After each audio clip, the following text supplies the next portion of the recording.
شکریہ پیام خیبر درانی صاحب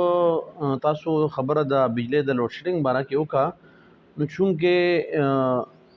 مونږ ته د ملک داسې حالاتو کې حواله شو چې یو خو एकदम په مونږ ګرمي رااله ټیک شو جی نو ګرمۍ کې هر کال چې کوم دی دا لوډ شیډینګ دا مسله وي دویمه خبره دا ده چې د اوبو کمی دی بجلی پیداوار چې کوم دی کم دی او دې خوا چې کوم دی خرچه ډیره زیاته ده نو ان شاء الله تعالی مونږه مخکې هم چې کوم دی ویلي دي چې 20 دن کې دنه به چې کوم دی مونږه دا بجلی چې کوم دی دا ټیک شي ان شاء الله لوډ شیډینګ کمی به راشي او پرون داسې حالات ډېر ښه شوي دي زمونږ اختیار ولي صاحب چې کوم دی پرون هم چیف ایگزیکټیو سره میټینګ شوی و خرم دستگیر صاحب سره میټینګ شوی او هغه ډېر زیات کوششونه شروع کړي دي چې ان شاء الله تعالی زر تر زره مونږ په لوډ شیډینګ باندې قابو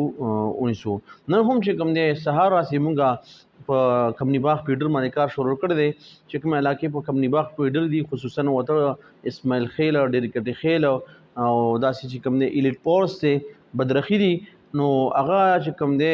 مخکې به لوډ پیرالو اکثر تار بوشلی د بیا ډېر مشکلاتو چونکې پیډر اورلوډ نو موږ په کمنی باغ پیډر باندې چې کوم دی هم کار شروع کړی دی او هم چې کوم دی موږ 20 ورځې ورکو ان شاء الله تعالی 20 دن کې دندر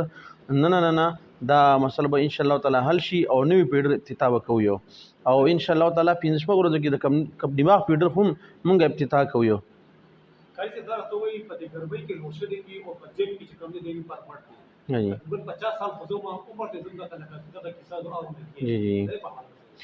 دا پرمټ خبره داسې ده جی چې پرمټ زیاتره که خیال مکړی زمونږه چې کوم لاینز راغلي دي نغه په د کمنی باغ ایریا کې راغلي درختو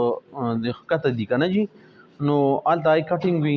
یا پیډر کې چې کوم دی ګریډ کې چې کوم دی صفائی وي یا کارونو مارونو دغه وجه باندې پیډر هغه غشتل کیږي دا پرمټ دغه وجه ده جی او چونکې یخنۍ کې لوډ شیډینګ کم وي نو ظاهر خبره ده چې ګرمۍ کې استعمال د بجلی زیات دی او یخنۍ کې کم وي هر څه دا ته وایي چې دې وخت کې تاسو ګورئ چې مهنګای کې کم کې دې انتهایی ده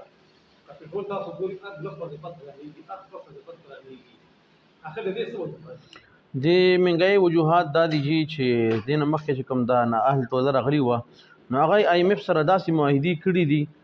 چې کدا زمون ګورنمنت نه وي دا غي ګورنمنت هم وي نو په دې میاشتو کې د جون 20 جون مخکې او صدا معاهدې شوي چې 20 جون مخکې به مونږ ریټ دا برکو یو او مونږ د ملک او د پاکستان سره محبت په وجه باندې دا حکومت مونږ واغښتو کني دا ملک داسې حالاتو کې چې منګي دا غي د وجه د نه اهله د وجه راغلی دا او ان شاء الله تعالی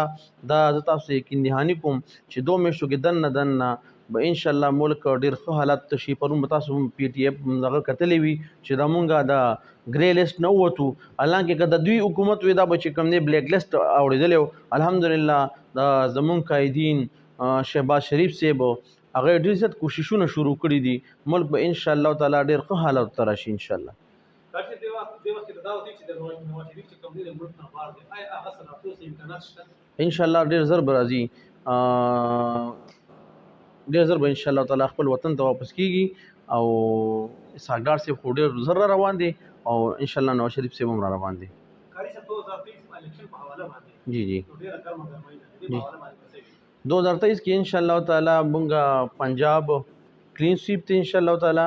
او کی پی کې هم ان شاء الله تعالی زمونږه حکومتي امیر مقام سے زمونږ وزیر اعلی وي ان شاء الله تعالی او میا محمد نواز شریف زمونږ وزیر اعظم ان شاء الله